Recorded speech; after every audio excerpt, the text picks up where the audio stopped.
toute l'actualité à temps réel, sur Référence TV. Référence TV, la chaîne de l'innovation. Donc comme vous le savez, ce 15 octobre 2023 marque la 36e commémoration de la disparition de Thomas Sankara, le Sankara Day. Le Sankara Day est une activité que nous organisons chaque année avec l'Urgence panafricaniste et les organisations que vous voyez ici présentes. Le Sankara Day est une occasion pour nous, en tant qu'Africains du Sénégal, de nous rappeler, même si en réalité nous n'avons jamais oublié, la vie, la vision, mais surtout la politique de Thomas Sankara. C'est pourquoi donc il est important pour nous que chaque année nous puissions, à travers cette journée, rendre hommage à Thomas Sankara, mais également, en la personne de Thomas Sankara, rendre hommage à tous nos ancêtres dignes qui se sont toujours battus pour la libération de l'Afrique. Mais le Sankara Day, c'est également une opportunité pour nous. Parce qu'aujourd'hui, il est important de prier pour nos ancêtres.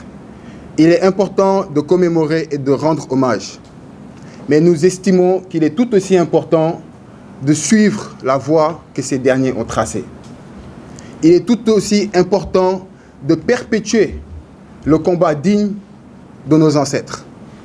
C'est pourquoi le Sankara Day est également pour nous une opportunité pour partager la vision, les idées de Thomas Sankara. Parce que nous nous retrouvons dans ces idées-là, en réalité. Et ces idées reposent sur le panafricanisme, sur la solidarité africaine, sur l'unité africaine. Et c'est pourquoi cette année, nous avions décidé, en ce 15 octobre, de célébrer le Sankara Day à travers une grande activité culturelle qui avait donc pour objectif de revaloriser la culture africaine et d'aller vers un élan de solidarité envers notre communauté. Donc initialement, aujourd'hui, il n'était pas prévu que nous soyons là pour effectuer cette conférence de presse. À cette heure précise, nous devions être à la place du souvenir africain. La place du souvenir africain qui est un endroit symbolique, qui a été construit justement pour honorer tous les ancêtres dignes qui se sont battus en Afrique, mais également dans la diaspora pour la dignité africaine.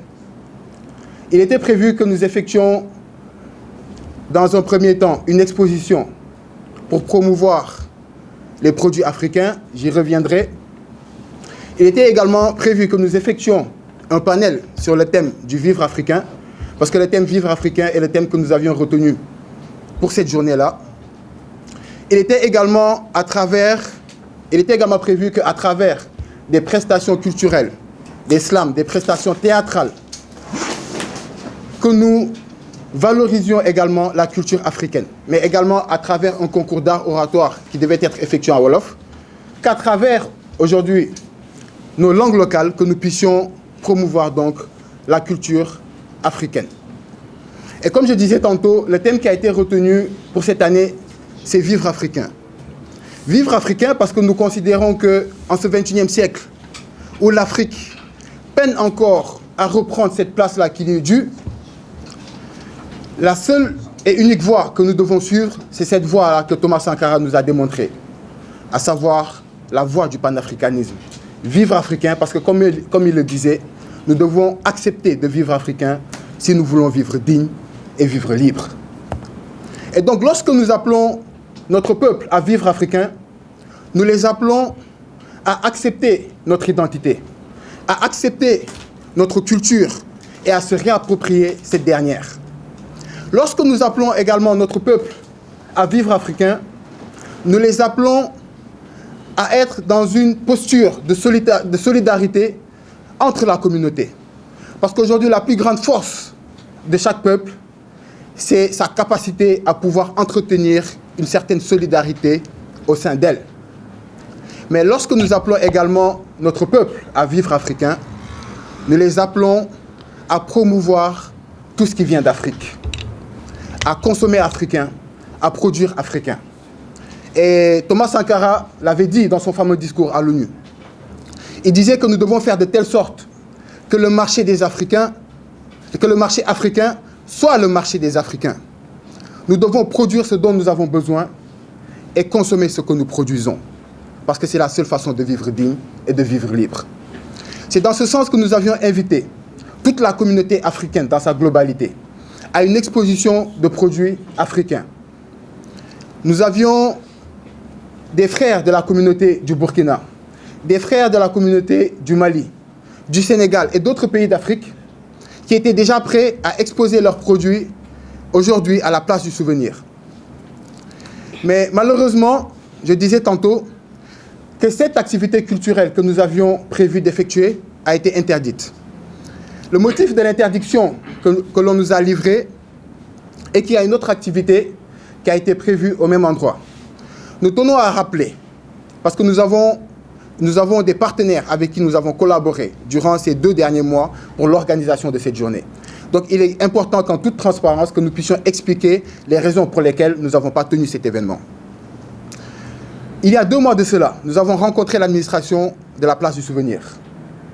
Nous avons discuté avec elle et nous sommes tombés d'accord sur la date du 15 octobre. Nous avons réservé la date et on nous a même remis une facture pour preuve de réservation. Et en début de semaine, comme la loi le prévoit, nous avons déposé une lettre d'information à la préfecture de Dakar. Nous leur avons donc expliqué les raisons de cette activité, qui était une activité culturelle. Nous avons effectué l'enquête et donc nous avons attendu tout simplement de recevoir l'arrêté d'autorisation parce que nous considérions qu'il n'y avait pas de raison à ce que cette activité nous soit interdite. Mais à notre grande surprise, nous avons reçu l'arrêté hier, une chose que nous dénonçons encore, parce qu'aujourd'hui, lorsque vous annulez une activité, la moindre des choses, c'est de le faire 48 heures avant. 48 heures avant déjà pour permettre à l'organisation organisatrice de pouvoir déposer un recours en cas de besoin. Mais 48 heures également pour leur permettre de trouver un autre plan. Et c'est hier, le samedi, que nous avons reçu l'arrêté d'interdiction. Nous avons automatiquement contacté l'administration de la place du souvenir. Nous leur avons informé que l'activité a été interdite parce qu'il y a une autre activité qui a été organisée à la place du souvenir. Malheureusement, ils n'ont pas pu justifier le fait qu'ils aient validé à la fois notre réservation et validé une deuxième réservation. Mais nous savons ce qu'il en est. Nous estimons tout simplement que ceci est un sabotage de l'administration de la place du souvenir. Ce n'est pas la première fois que nous rencontrons ce genre de difficultés. Nous savons tous que aujourd'hui, toutes les manifestations déjà nous sont interdites. Il y a quelques semaines de cela, avec la communauté sœur du Niger, nous avions voulu organiser une manifestation pour soutenir le peuple frère du Niger. Cette manifestation nous a été interdite. D'autres organisations sœurs de la société civile ont à plusieurs reprises tenté d'effectuer des mobilisations pacifiques qui leur ont été interdites. N'empêche, nous tenons à dénoncer avec la dernière énergie cette interdiction, mais également la manière dont ça a été fait. Aujourd'hui, la place du souvenir a réservé pour 2 organisations. Nous sommes aujourd'hui même dans le droit de pouvoir leur poursuivre judiciairement, parce que nous avons notre réservation et nous avons notre facture. Mais nous avons décidé de ne pas le faire, parce que nous laissons le peuple pour témoin et le temps est le meilleur des juges. Quoi qu'il en soit, nous tenons quand même à dire à l'État du Sénégal qu'aucune intimidation ou des actes malheureux de ce type ne pourrait aujourd'hui nous décourager dans cette lutte que nous menons. Parce que ce combat que nous menons, nous sommes conscients que c'est un combat qui demande de l'endurance. Nous sommes conscients que nous serons persécutés. Nous l'avons été dans le passé, mais nous sommes conscients que nous serons encore persécutés. Nous sommes conscients que nous continuerons à être intimidés. Mais aucune persécution, aucune intimidation ne pourra aujourd'hui nous faire arrêter ce combat dans lequel nous nous sommes lancés. Parce que nous le faisons pour l'honneur de nos ancêtres, mais nous le faisons également pour la dignité de notre peuple. Voilà le message que nous voulons faire passer et dire aujourd'hui qu'il est important, comme nous l'avions prévu, de le faire aujourd'hui pour célébrer cette journée de Sankara Day, dont le thème, je disais tout à l'heure, c'est Vivre africain. Nous aimerions lancer ce message de Vivre africain à toute la communauté africaine d'Afrique et de la diaspora. Nous aimerions leur dire qu'aujourd'hui, le panafricanisme, pour reprendre les propos de Kwame Nkrumah, est la seule et unique issue pour la libération de l'Afrique. Aujourd'hui, si en réalité nous voulons nous libérer de la domination occidentale, si nous voulons nous libérer du néocolonialisme et de l'impérialisme occidental, nous devons être capables de créer une certaine solidarité au sein de notre communauté. Parce que c'est dans l'union, aujourd'hui, que nous aurions cette force afin de pouvoir vaincre l'ennemi. Nous appelons donc toute notre communauté, le peuple africain dans sa globalité, à vivre africain. Nous invitons notre peuple à s'approprier notre culture. Nous invitons notre peuple à entretenir une solidarité au sein de nous. Mais nous appelons également notre peuple à promouvoir tout ce qui est produit africain, à promouvoir tout ce qui est consommation locale. Et nous interpellons également dans ce même sens les dirigeants africains.